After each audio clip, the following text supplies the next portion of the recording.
नमस्कार दोस्तों, आज के हमारे इस वीडियो में हम आपको भाई दूज के त्योहार की कहानी सुनाने वाले हैं। दोस्तों, एक समय की बात है, एक बुढ़ी अम्मा थी। उनके एक बेटा और एक बेटी थी। बेटी की शादी हो चुकी थी। एक दिन भाई दूज के त्योहार पर बेटे ने बहन के घर जाने का आग्रह किया तो बुढ़ी अम्मा ने कहा, बेटा, तेरी बहन तो बड़ी कलिया है, वो हर वक्त लड़ती है, तू उसके घर जाकर क्या करेगा। लेकिन बेटे के आग्रह करने पर बुढ़ी अम्मा ने उसे अनुमति दे दी। भाई अपनी बहन से मिलने के लिए घर से निकलता है। रास्ते में उसे नदी मिलती है। नदी कहती है, मैं तेरा काल हूँ, मैं तुझे डुबाऊंगी। तब भाई कहता है, मैं कई साल बाद अपनी बहन से मिलने जा रहा हूँ, उससे मिलके आने दो, फिर वापस आते वक्त तुम मुझे डुबा देना। तो नदी मान जाती है और उसे रास्ता दे देती है। थोड़ा आगे बढ़ता है तो रास्ते में उसे सर्प मिलता है। सर्प कहता है, मैं तुझे डसूंगा। तब भाई कहता है, पहले मुझे अपनी बहन से मिलकर टीका लगवा लेने दो, फिर तुम मुझे डस लेना। सर्प भी उसे रास्ता दे देता है। अब वह आगे बढ़ता है। आगे जंगल में उसे एक शेर मिलता है। शेर कहता है, मैं तुझे खाऊंगा। तो भाई उसे भी वही कहता है, मैं पहले अपनी बहन से मिलकर टीका लगवा लूं, फिर लौटते समय तू मुझे खा लेना। शेर भी उसे रास्ता दे देता है। अब भाई बहन के घर पहुंचता है और आवाज लगाता है, देख बहन, 7 कोस दूर से तिलक कराने तेरा भाई आया है। बहन उस वक्त सूत काट रही होती है। तब उसका सूत बीच में ही टूट जाता है। ये मान्यता है कि यदि सूत काटते वक्त सूत बीच में टूट जाए तो जिस बहन के इकलौता भाई होता है वो जब तक सूत पुनः जुड़ नहीं जाता तब तक बोलती नहीं है। भाई बाहर से पुनः आवाज लगाता है। भाई की आवाज सुन जब बहन जवाब नहीं देती तो भाई मन में सोचता है, मुझ गरीब से मेरी बहन बात नहीं करना चाहती। माँ सही कहती थी, मुझे यहाँ नहीं आना चाहिए था। ये सोचकर वह वापस जाने लगता है। इतने में बहन का सूत पुनः जुड़ जाता है और वह भाई को आवाज देती है और उसकी तरफ दौड़ती है और उसे बात ना करने का कारण बताती है। फिर प्यार से और स्नेह से उसे घर में ले जाती है। अब वह अपनी सहेली पड़ोसन के घर जाती है और उससे पूछती है, सहेली, कोई जान से भी प्यारा मेहमान आए तो क्या करना चाहिए। पड़ोसन मजाक में कह देती है, तेल से चौका लगाना चाहिए और घी में चावल पकाने चाहिए। भोली बहन पड़ोसन का मजाक समझ नहीं पाती और वैसा ही करती है। अब ना तो चौका सूखता है और ना ही चावल सींचते हैं। इधर भूखा भाई उससे कहता है, बहन, भूख लगी है, खाना परोस दो। तब बहन बोली, भाई, आज ना तो चावल सींच रहे हैं और ना ही चौका सूख रहा है। भाई ने पूछा, कैसे तो तूने चौका लगाया और कैसे तूने चावल चढ़ाए। बहन बोली, मेरी सहेली पड़ोसन से पूछा था, उसने कहा, जान से प्यारा मेहमान आए तो तेल का चौका लगाना चाहिए और घी में चावल चढ़ाने चाहिए।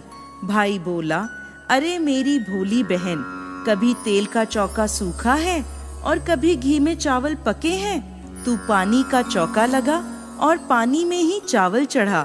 फिर वह ऐसा ही करती है। जब चौका सूख जाता है और चावल पक जाते हैं तब उसमें घी और शक्कर डालकर भाई को भोजन कराती है और फिर उसके तिलक करती है।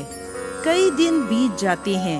एक दिन भाई बोला, बहन, अब मैं घर वापस जाऊंगा, माँ अकेली है। अगले दिन सुबह बहन जल्दी उठकर गेहूं पीसकर भाई के लिए लड्डू बनाती है और कुछ लड्डू बच्चों के लिए रखकर अपने भाई को विदा करती है। सुबह जब बच्चे उठते हैं तो माँ से खाने को मांगते हैं। तब माँ उन्हें वही लड्डू दे देती है। तब वह देखती है, ये क्या, सारे लड्डू हरे रंग के हो गए। फिर वह चक्की में देखती है तो उसमें गेहूं के साथ एक सांप भी पिस गया होता है। वो उन लड्डुओं को फेंक देती है और अपने भाई के पीछे भागती है। रास्ते में एक पेड़ के नीचे उसका भाई बैठा होता है। उसे देखकर भाई बोला, क्या हुआ बहन? तो बहन पूछती है, मैंने तुझे लड्डू बांधे थे, वो कहाँ हैं? भाई बोला, तेरे लड्डू मैंने अभी नहीं खाए, पेड़ पर टंगे हैं, ले ले। वो पेड़ से लड्डू उतारती है और वहीं गड्ढा कर उन लड्डुओं को गाड़ देती है। फिर अपने भाई को सारी बात बताती है। भाई बोला, बहन तूने एक बार तो मुझे मौत से बचा लिया, लेकिन मैं पीछे कईयों को साई देकर आया हूँ। और बहन को सारी बात बताता है। वो दोनों वहाँ बैठे बात कर ही रहे होते हैं कि बहन भाई से पानी मांगती है। भाई बोला, थोड़ी दूर एक तालाब है, वहाँ से मैं अभी पानी लेकर आता हूँ। बहन बोली, मैं खुद जाती हूँ और पानी पीकर वापस आती हूँ। वो पानी पीने तालाब पर पहुँचती है तो देखती है कि वहाँ एक बुढ़िया बैठी है। वो उसके पास जाकर उससे पूछती है, माँ तुम यहाँ क्यों बैठी हो? तब वह बुढ़िया कहती है, मैं विधाता हूँ, एक बहन के भाई की तांत गढ़ रही हूँ। तब वह पूछती है, माता वो कौन भाई है? तब विधाता कहती है एक भाई जिसके प्यार में उसकी बहन ने सांप की हत्या कर दी। बहन सोचती है, ये तो मेरा ही भाई है। वह घबरा जाती है और विधाता से पूछती है, माता उस भाई को इस श्राप से बचाने के लिए क्या करना होगा? विधाता उसे बताती है कि उसकी एक बहन है। जब वह उसे गालियां दे और उसकी शादी होने तक यदि वह हर घात को टाल देती है तो उसका भाई बच सकता है। वो तुरंत अपने भाई के पास जाकर उसे कहती है, भाई मैं तुझे माँ के घर तक छोड़ने चलूंगी, लेकिन रुक, मैं अभी आती हूँ। और वो शेर के लिए मांस, सांप के लिए दूध और नदी के लिए ओढ़नी लाती है और दोनों भाई बहन आगे बढ़ते हैं। रास्ते में उन्हें पहले शेर मिलता है। जैसे ही वो भाई को खाने के लिए आगे आता है, बहन उसके आगे मांस का टुकड़ा डाल देती है। शेर मांस के टुकड़े को खाने में लग जाता है और दोनों भाई बहन आगे चलते हैं। आगे उन्हें वो सांप मिलता है। जैसे ही सांप उसे डसने के लिए आगे आता है, बहन सांप के आगे दूध का प्याला रख देती है। सांप दूध पीने लगता है। वह दोनों अब आगे चलते हैं। रास्ते में उन्हें नदी मिलती है जो भाई को डुबाने को तैयार होती है, पर बहन नदी को ओढ़नी उड़ा देती है। खुश होकर नदी रास्ता दे देती है। अब वह दोनों भाई बहन आगे बढ़ते हैं और अपने घर पहुंच जाते हैं। बेटी को देखकर माँ खुश हो जाती है, पर बहन उसी समय भाई को गाली देने लगती है। तब माँ बेटे से कहती है, इस कलिया बहन को क्यों ले आया? तब भाई बोलता है, माँ बहन तो बहुत अच्छी थी, पता नहीं घर आते ही इसे क्या हो गया। थोड़े दिनों में भाई का रिश्ता आता है। तब सब कहते हैं, बहन पागल तो है पर भाग्यवान है।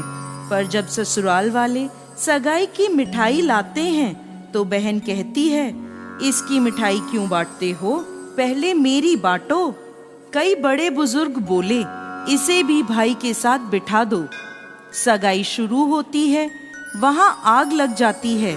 बहन को तो पता ही था कि उसके भाई की घात है। उसने तुरंत ही वह आग बुझा दी। अब कुछ दिन बाद शादी के कार्यक्रम शुरू होते हैं, परंतु बहन हर समय भाई के साथ रहती थी। जब भाई की निकासी होने लगी तब बहन बोली, अरे इसकी निकासी क्या करते हो, पहले मेरी निकासी करो और इसे पीछे के दरवाजे से लेकर जाओ। बहन के इतना कहते ही आगे का दरवाजा टूटकर गिर जाता है।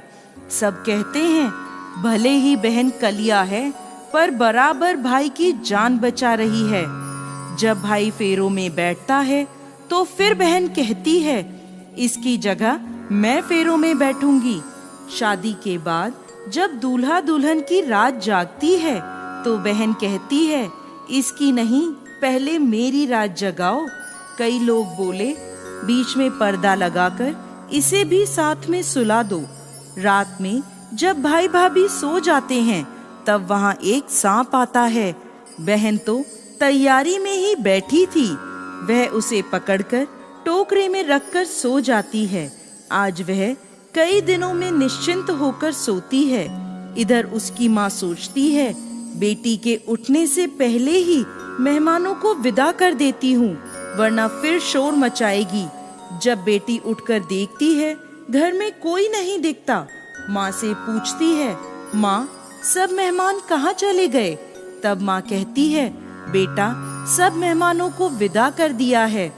तब बेटी कहती है, माँ सब मेहमानों को वापस बुलाओ, तभी मैं विदा होऊंगी। उसके कहने के अनुसार माँ सभी मेहमानों को वापस बुलाती है। तब वह माँ से कहती है, माँ आज के दिन के लिए ही मैंने पालने में पूत और चूल्हे पर दूध छोड़ा था और पागल हो गई थी। मेरे इस भाई पर 7 घात थी, वो टालने के लिए मैं ऐसा कर रही थी। उसकी यह बात सुनकर माँ और भाई बहुत खुश हो जाते हैं और सबसे पहले अपनी बेटी को विदा करते हैं और उसके बाद सभी मेहमानों को विदा करते हैं। इस दिन के बाद से ही हर बहन अपने भाई की लंबी उम्र की कामना से भाई दूज का त्योहार मनाने लगी। इस दिन भाई को टीका करती हैं और यह कथा सुनती हैं।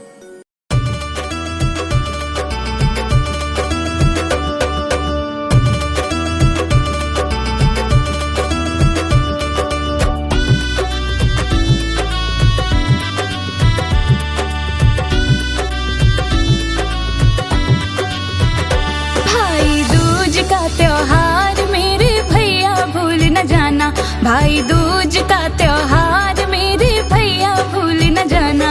माथे पे तिलक लगा के तुम बहना का मान बढ़ाना। माथे पे तिलक लगा के तुम बहना का मान बढ़ाना। भाई दूज का त्योहार मेरे भैया भूल न जाना।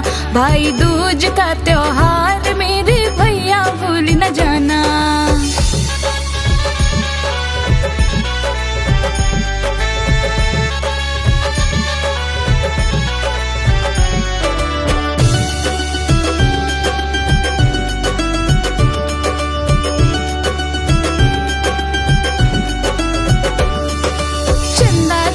मेरा भैया मीठी सी मुस्कान है।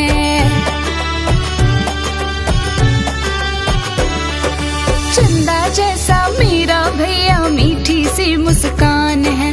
तुझसे ही मेरे भैया मेरी ये पहचान है। अपनी बहना की आंखों में आंसू तुम ना लाना।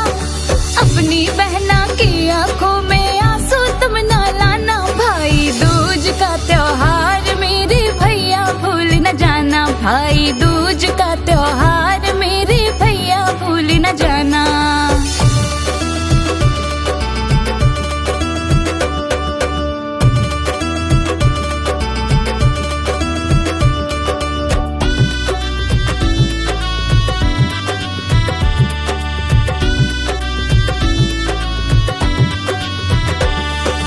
मेरे मन की बातें भैया तू तो जान जाता है।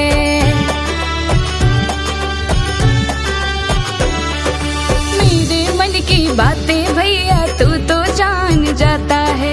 जब भी मैं याद करूँ तो दौड़ा चला आता है। भैया तोड़ न कभी न तुम ये बंधन